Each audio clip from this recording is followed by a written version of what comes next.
Well, good morning, everyone. It's good to see you here this fine day. When Miss Swanson asked me to share with you, my first response was, absolutely, I'd love to share, especially after Tubby Smith, so I thought that was quite an honor. And then I started to think about, what do I want to share with all of you? What would I believe is something super important that I want to pass on?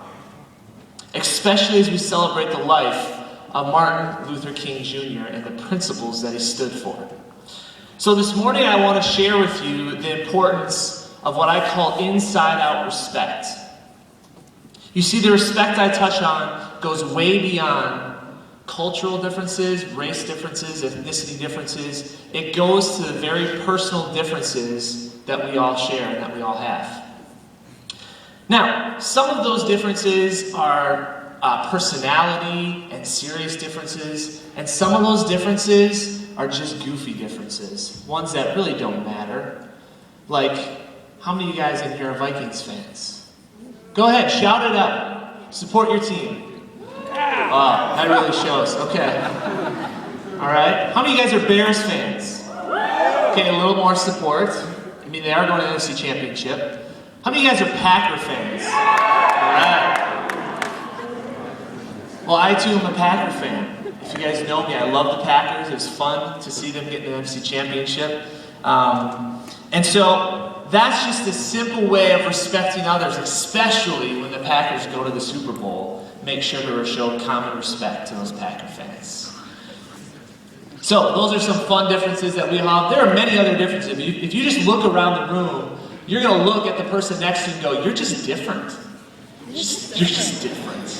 Like, you're either a girl or a guy, you have blonde hair, brown hair, you have colored hair, you like chess, you like sports, you're in band, you're in choir, you're in student council, whatever it is. You run the Deca Depot, who make awesome cookies, by the way, right? But those are just all fun differences. But see, we're all different, and that's okay. In many ways, we're different. And so inside-out respect starts with you. That's the thing that I want to touch on, is it starts with you this morning.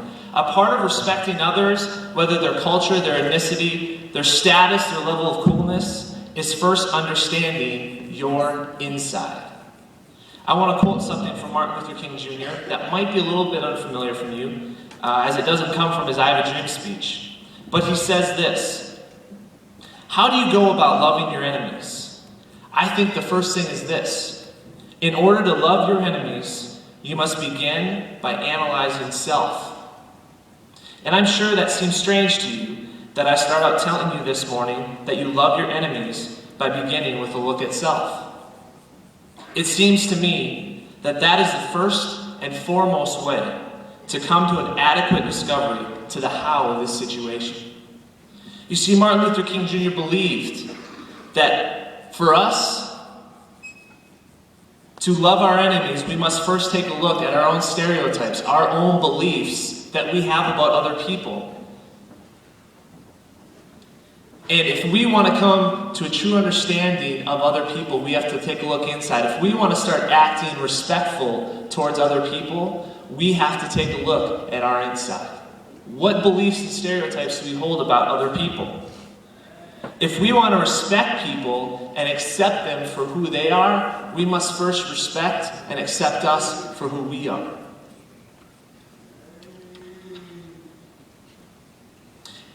The cool thing is we're different from other people, and that's okay. It's not better, it's not worse, it's different.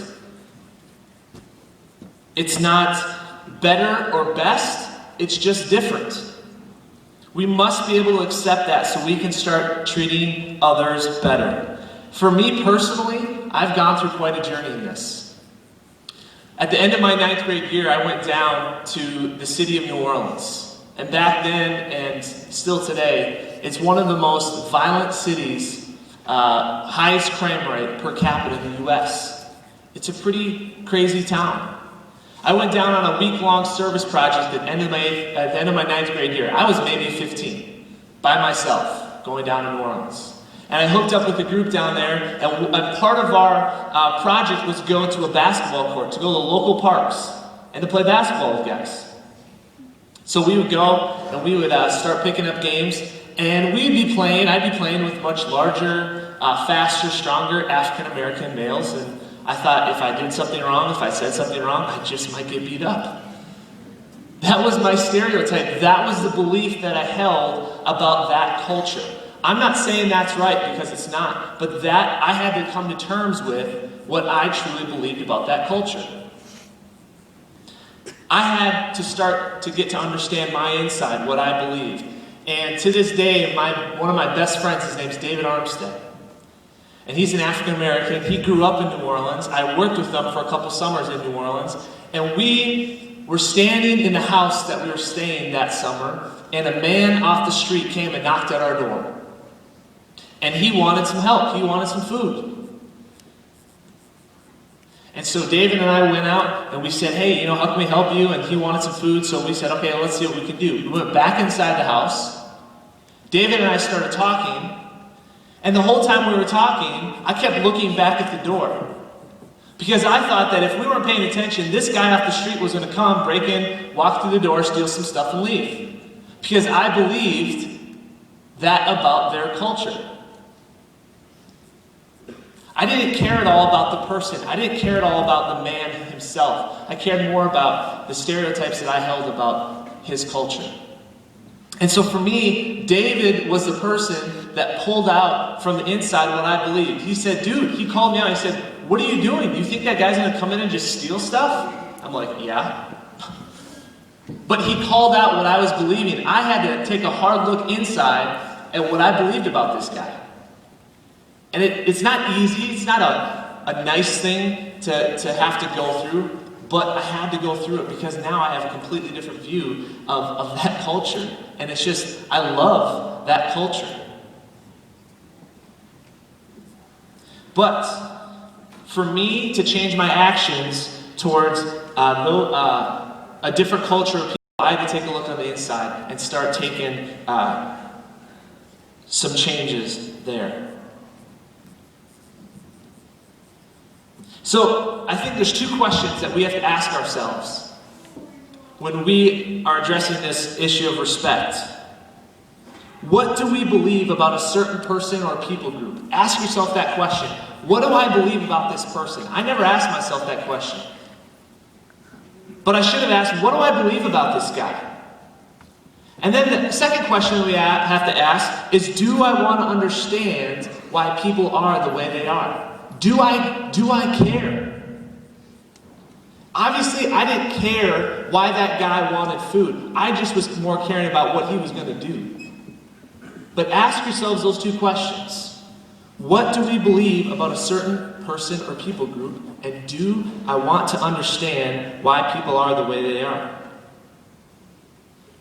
So just like New Orleans was kind of my molding time in this area, your school, this school, your family, your workplace are all opportunities for you to grow in this area. Our city of Waseca is diverse, not only ethnically or culturally or racially, but personally. Like I said, just take a look around. We're all different. You are different than the person sitting next to you. Do you know that every single person has a different set of fingerprints? That's amazing to me. But those differences are meant to be embraced and not dismissed. When you see someone different than you, don't walk away. Embrace those differences. Because more than likely, you're going to learn something new about yourself and that person. Ask the questions, what do I believe about this person? And do I want to know why they are the way they are? Take that step to say hi to the girl or the guy you know is going through their parents' divorce. You may have a great family. You may have a healthy relationship with your parents, but hers is falling apart. Step out. You have a different life experience, but step out and care for that person. Take an extra 5 minutes to help carry out that elderly person's groceries. Now you may say, Zach, they're old, they should stay in their homes where they belong. We're young. It's the future is the youth. Okay? But let me tell you, they have a completely different life experience. They have 70 years on you, some of them. Do you know how much life they've lived? They didn't have TVs. They didn't have cell phones. I'd encourage you, I'd challenge you, when you have an opportunity to spend time with an elderly person, take it. And ask them the question, tell me something, tell me a story from your growing up. What was it like when you were growing up? And they're just going to come alive because you care about them at that point. You're wanting to know why they are the way they are. I challenge you with that. So my story of New Orleans has helped me broaden the scale of respect. To learn that respect isn't about race or culture. It's about the personal differences we all share. Get to know the inside of a person before you judge the outside. It's going to be important for you. You may say, Zach, this is a great talk. I just want to get back to class.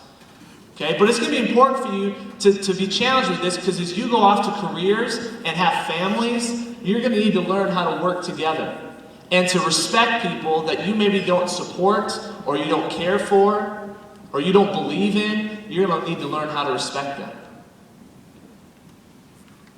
And so for you to have a healthy school environment, you must be willing to care for the people around you better than you care for yourself. One of the quotes earlier mentioned caring for people.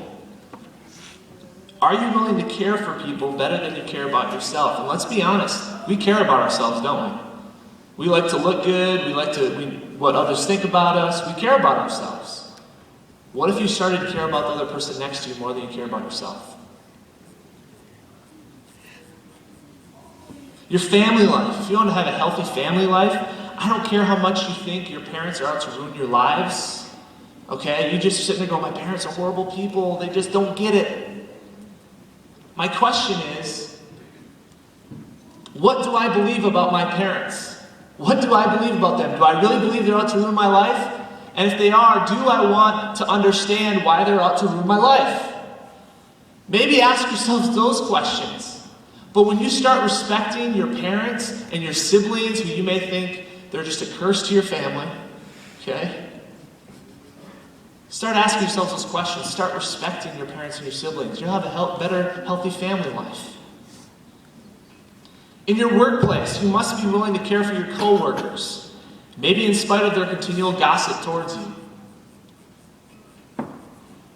Take that step out and ask yourselves the questions. What do I believe about this person?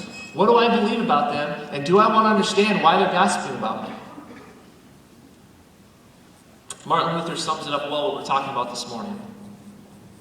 I have a dream that my 4 little children will one day live in a nation where they will not be judged by the color of their skin, but by the contents of their character.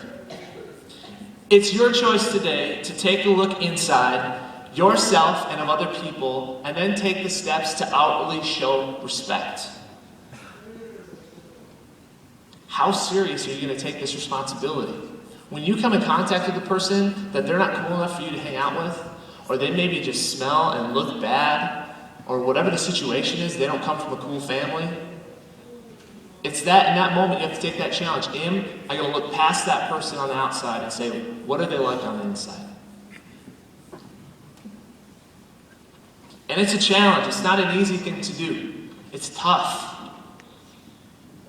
In his letter from a Birmingham jail, probably one of Martin Luther's most famous letters, he wrote this: so the question is not whether we will be extremists, but what kind of extremists will we be? Will we be extremists for hate or for love? Will we be extremists for the preservation of injustice or for the extension of justice? My goal this morning was just to pass on an age-old challenge of respecting all people. Very simple. No matter how different they may be. But I believe it starts by understanding your view of people different than you and then deciding to act differently towards them. Believe it or not, we live extreme lives when we start to care about others.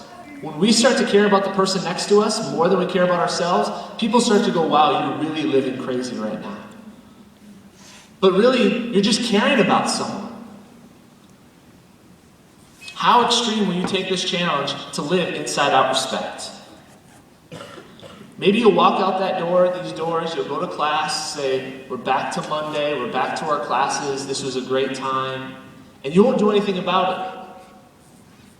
But like Martin Luther said, are we going to be extremists for injustice or for justice? How serious are you going to take this challenge? You must believe deeply to live extremely. And you must believe in caring for all people, to live with an extreme inside-out respect. Remember that we're all different and we need to embrace those differences. Step outside of yourself to care about that person or talk to that elderly person and get to know yourself so you can respect others. Guys, thank you so much for allowing me to share this morning. And I just hope that this sinks in with me and with you as well. Thanks.